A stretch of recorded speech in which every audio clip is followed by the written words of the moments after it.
Napakagandang tanawin dyan tayo dadaan, no?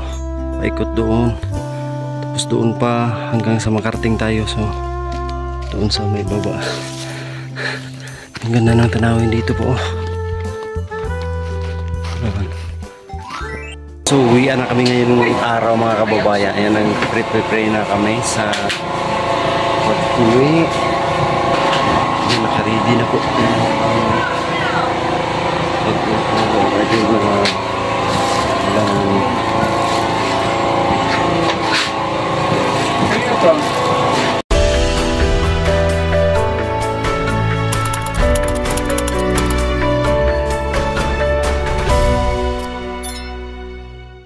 Yan, uwian na. Asa taagi ron? Bilang buhay na po. Saan tayo daan ron? Angelo. Saan? Saan tayo daan? Kabilang buhay. Kabilang buhay. Bastos. Kabilang buhay. Kabilang daan. Lain ito organ pag yung nagbagyo.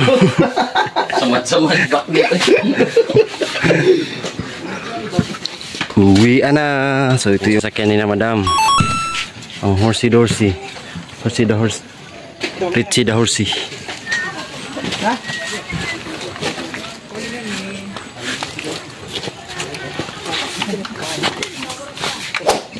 Pagong. Live today. Ah, talaga? Sino sasakay dyan sa kabayo, day? Kabayo din? Kabayo din. Tanungin ko, anong pakaramdaman nung sumakay ang kabayo sa kapwa kabayo? Okay lang. Yung cameraman natin, Petra, kabayo. Hindi ako sasakay kasi mabigat ako sa kabayo. Madam, ikaw madam. Anong masasabi mo, madam? Wala akong masabi. Wala akong masabi sa ano ngayon. Wala akong masabi sa dadaanan niya. Ayun o, yung kabundukan na yun. Doon kami dadaan. Ang layo. Ito ba, Mr. Suiba? Layo, lapit kaya niya. Lapit kaya yan. 3 oras na nilakad.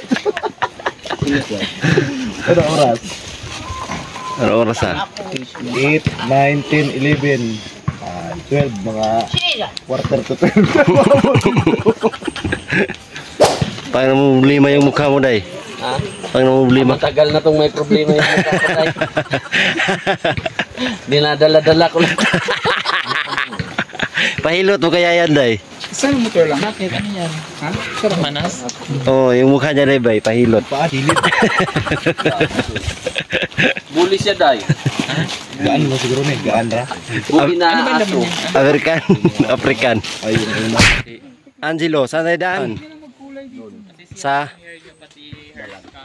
dalag. Ang dalag.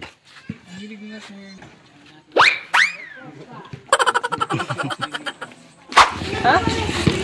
Mabait siya? Mabait yan, day. Hindi man nag ano-ano, day.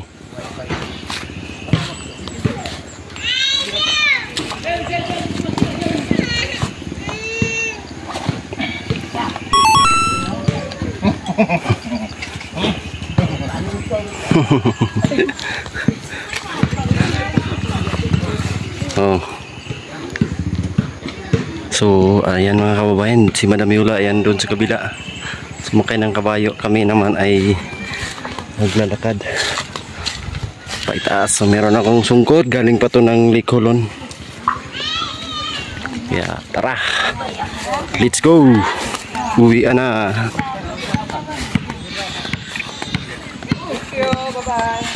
Bye-bye. Salamat. Bye-bye. Oy. Uya. Bye-bye. Dito, Salvador.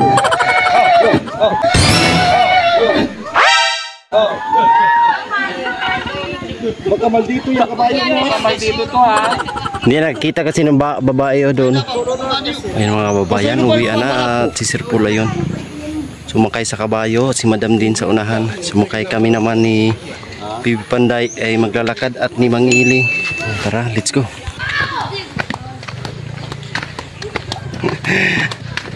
Lakad na naman mga kababayan ng napakalayo. 3 hours. So ngayon ay alas 8:30. So plus 3 hours na. Sa mga 11:30 pagdating namin doon. Mahababang lakaran na naman po. Ayun sila sa unahan. Sami, bye bye. Ayan sila madam. Maigi sila nagsakay ng kabayo para hindi sila makapagod masyado. So dyan pa kami sa kabundukan na yan, iikuti namin yan, akyatin namin tapos ikot. Ang layo pa po.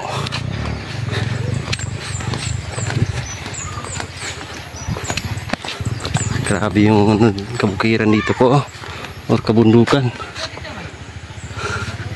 Yan.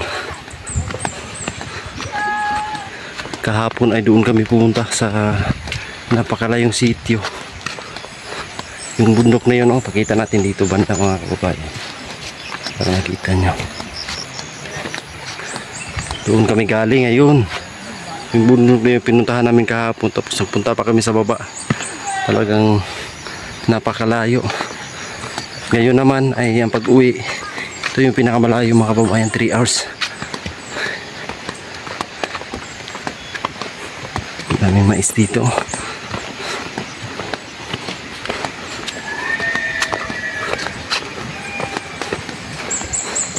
Yan, umpisa na sa paakyat mga kababayan.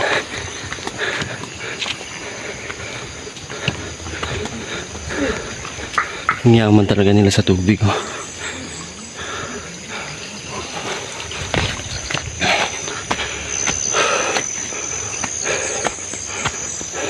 Yan mga kababayan, yung kabundukan na yan. Diyan ay inikot namin yan. May mga sityo ay pinuntahan namin kahapon. Lakad lang po ang puhunan. Ngayon naman, lakad na naman. Talagang napakatindi ng Pugong Biyahero Team. Hirap talaga pagpaakyat ba. Buti may tungkod tayo. Kaalalay.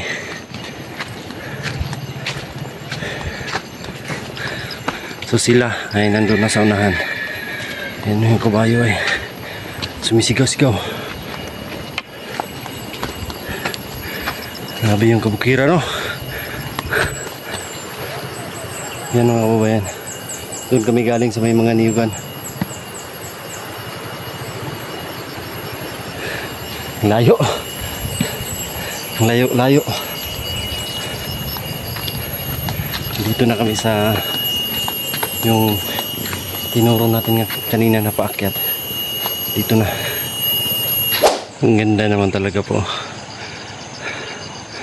Grabe yung lakad namin kahapon, dyan. Mga bundok na yan. Doon sa paikot, pababa. Tapos dito kami pabalik, dito kami dumaan. Dito, pag ganyan. Sa pinagstihan namin. Ganda rito. Napakalayong lugar po. At para kayong kasama namin sa aming mga paglalakbay. Kasi nakikita nyo yung mga nakikita namin. Ayan. Sa mga nature lover dyan, shout out po sa inyong lahat. Ang ganda po. Wow. Amazing.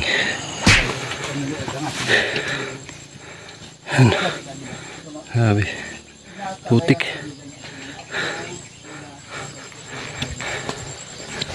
Mabuti kasi malilim dito. Hindi masyadong mainit.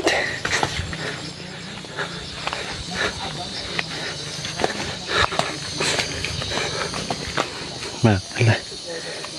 Kita na naman natin yung bundukan. Ayan mo mga kababayan. Hinihingal na tayo. Nandito na tayo sa tuktok. Unang bundok. Yung aming napatungan ngayon. Ay makikita natin sa baba. Kasing pantay na doon yung pinakaroona natin pantay na siya doon sa kabila. Mataas na kasing lugar to mga kababayan. Yan. Dito tayo sa tuktok. Grabe yung tanawin dito. Ang ganda. Yung mga kasamahan natin ay nauna na. Kaya tara, tuloy tayo. Let's go. Ayun po, nalagpasan natin yung isang bundok. So meron na naman tayong bundok na naman na kailangan malagpasan na yun. Ayun, bundok na yun. Kailangan namin lagpasan yun. Katapos pababa. Pababa ng pababa. Tapos pataas na naman. Ikot kami dyan sa bundukan. Pakita nga natin. Dyan kami dadaan ngayon sa bundok na yan. Tapos daanan namin yung bundok na yun. Yun doon. Ang layo pa. Wala pa tayo sa kalahati. Kaya tara, tuloy tayo. Ayan, pahinga po muna kami dito sa bahay ni Dato. Ang kanyang payag. Grabe, ang init na. Yung silyo. Kailan tayo balik? Nani ni po. Makikita yung mower niya. Bayan ni Kono pad. Bakani sir, bakani. Marang kontak pa sa. Sige. Amping mo rin, Nay. Salamat kay Nay. Bali bot lupa siya kasi pronoun siya. Ayan, kunting lang. Kunting pahinga. At aalis na naman. Grabe ng pawis ba? Malalab kuda. Kuda. Ang malalab kuda. Malalab.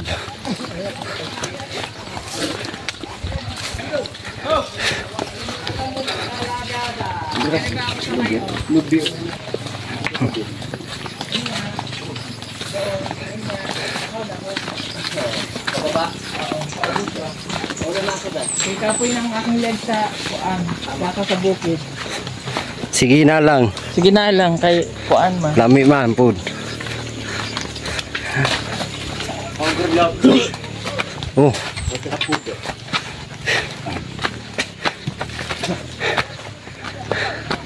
Yan, sakay na sila sa kabayo. Grabe. Init na. Ayun mga kababayan, malapit na tayo dito sa sinuro natin kanina yung may puno. Ayan o. Kunting tiis na lang. Yung dinaanan ay yung ano pala, yung kanina tuktok. Ayun doon. So, kunting tiis na lang to. At maabot na natin yung tuktok na yan. Tapos pababa, tapos tuktok na naman. Sisat po na.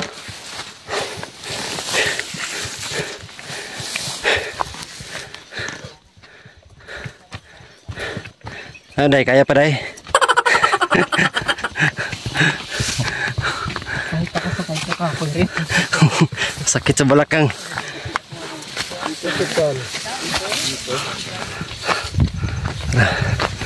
Grabe mga kabundukan dito.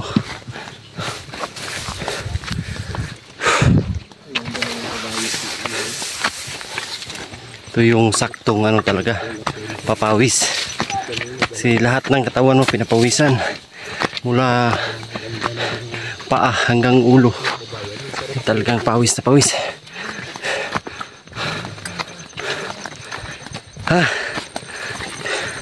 Layo pa mga kababayan. Isang oras pa lang yung ano namin nakaran. Tapos may dalawa pa. Hinahinay lang tayo. Yan si Sir Polo. Sumakay ng kabayo.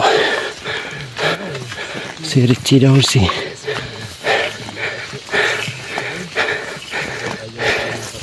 Grabe.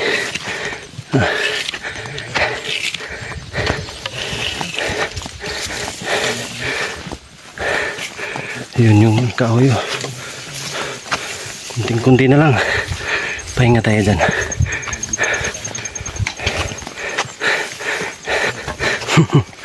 Angelo. Ganda ng lugar. Puro pugon. Yan na, dito na kami sa pangalawang bundok. Ayun yung kahoy sa taas. Inikot lang namin dito.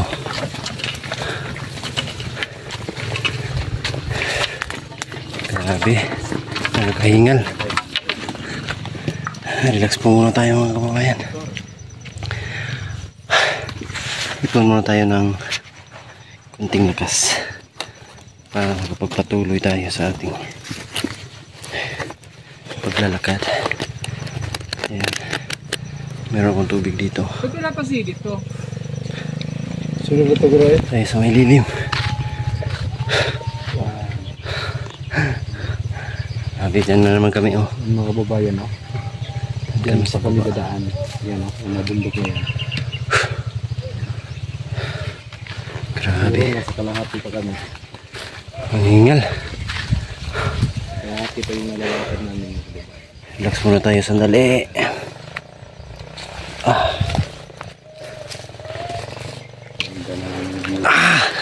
Magandang tumira sana dito. Kaso Bahay dito. yung ayos na daan. Sulit ko rin.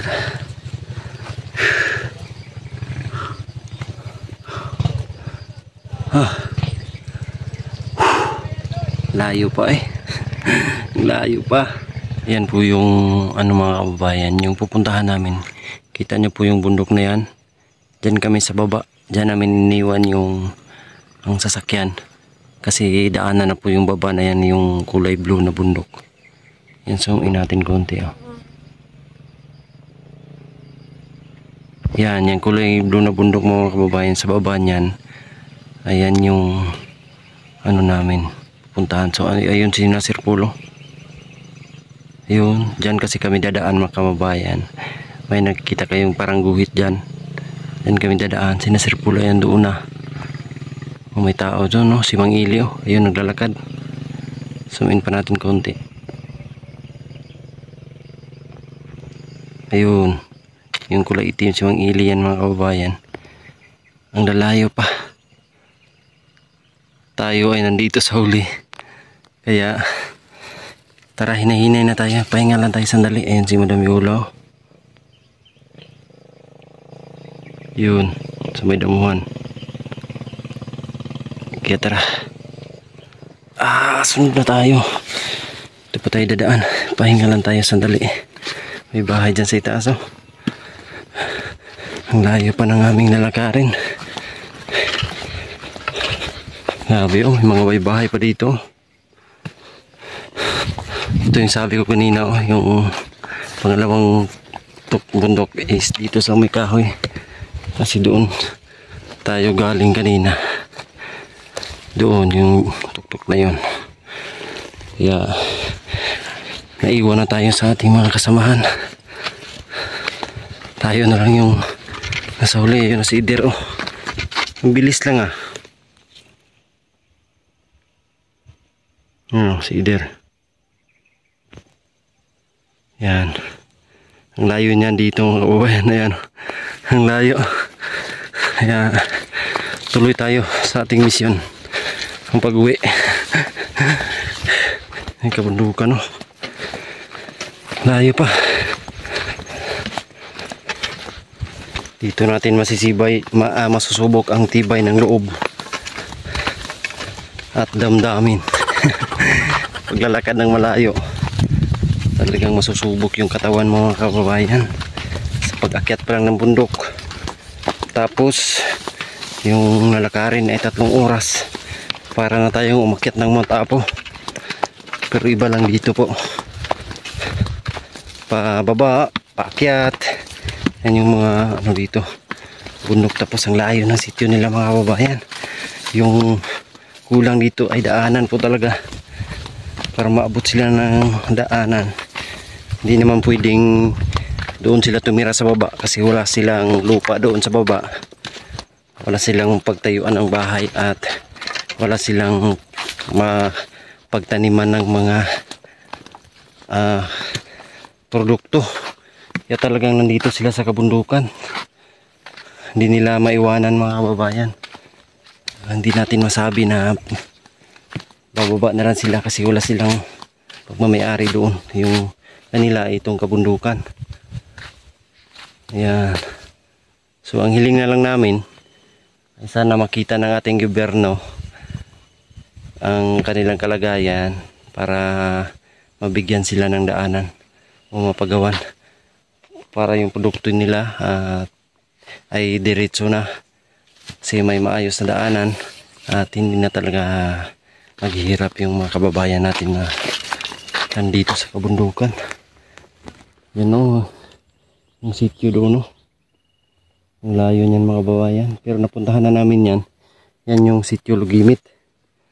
At yung pinuntahan namin kahapon ay yung Panlawayan at saka sityo Igil. So maraming sityo dito. Meron pang sityo sa itaas, yung Pig-asuan. So pwedeng magpaikutan sila ng daanan. Sana ay makita ng ating minamahal na gobyerno para yung mga kabundukan dito ay may access road na, yung farm to market road kung tawagin mga kababayan. Kasi kawawang kawawa sila dito sa kabundukan. Ang laki ng kanilang area, hindi sila makapagtanim ng marami kasi walang maayos na daanan. Hirap dito sa kabundukan po. Talagang napakahirap. So ngayon ang problemahin natin ay ang paglalakad para makaabot tayo doon sa daanan. Kaya tuloy tayo. Let's go. At doon sa unahan ipakita natin yung magandang tanawin. Tara. Yan. So ayan na po. Yan o. Napakagandang tanawin. Dyan tayo dadaan o. Paikot doon. Tapos doon pa hanggang sa makarating tayo. So doon sa may baba. Ang ganda ng tanawin dito po. Wow. Dito po. Una. Yan po mga babayan. Ang ganda po. Sila ang bilis maglakad. Grabe.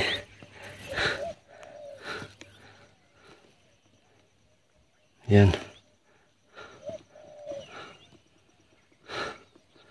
So ayun na si Idir sa kabila. So yun mga kababayan, dito na sa pangatlong bundok. Yan yung pinaliparan ni Sir Paul ng drone. So makikita natin yung daanan. Yung tulay ayun. So doon kami pupunta ngayon mga kababayan. Kunting tiis na lang po. At makakarating na tayo. Yan. Ang ganda ng lugar dito po mga kababayan. Yan o yung tulay. So grabe po.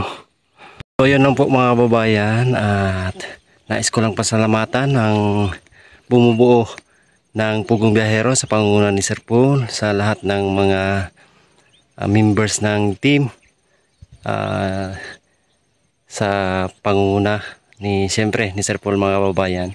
Nais ko lang sabihin na thank you po sa inyong lahat na sumuporta at nagmamahal sa Pugong Biyahero team, at sa lalong-lalo na po sa atin mga kababayan. Thank you so much sa mga charity viewers at sa mga sponsor ng Pugong Biyahero. Maraming salamat. Thank you, thank you. At sa mga nagpadala na package, maraming salamat mga kababayan. Sa inyong lahat, thank you so much. Hindi kami makakarating dito sa lugar na to kung hindi dahil sa inyo. Wala kami ngayon sa pag-akyat ng bundok at sa paghatid ng tulong para sa ating mga kababayan katutubo. Kaya maraming salamat po sa inyong lahat. At lagi nyo lang pong suportahan ang team, ang Pugong Biyahero team mga kababayan, ang Luzon, Visayas, Mindanao. Siyempre ang ating munting channel po, suportahan nyo. Sa hindi pa po nakapag-subscribe, please subscribe po. At sa ating mga kasamahan, sina Edito, Piking Bombay, suportahan po natin si Namang Ili, si Bibi Panday, si Yola, at sa lahat-lahat po ng team ay palagi po nating suportahan mga kababayan. So ayun na po, God bless po sa lahat. Laging sinasabi, we love you all. Bye bye.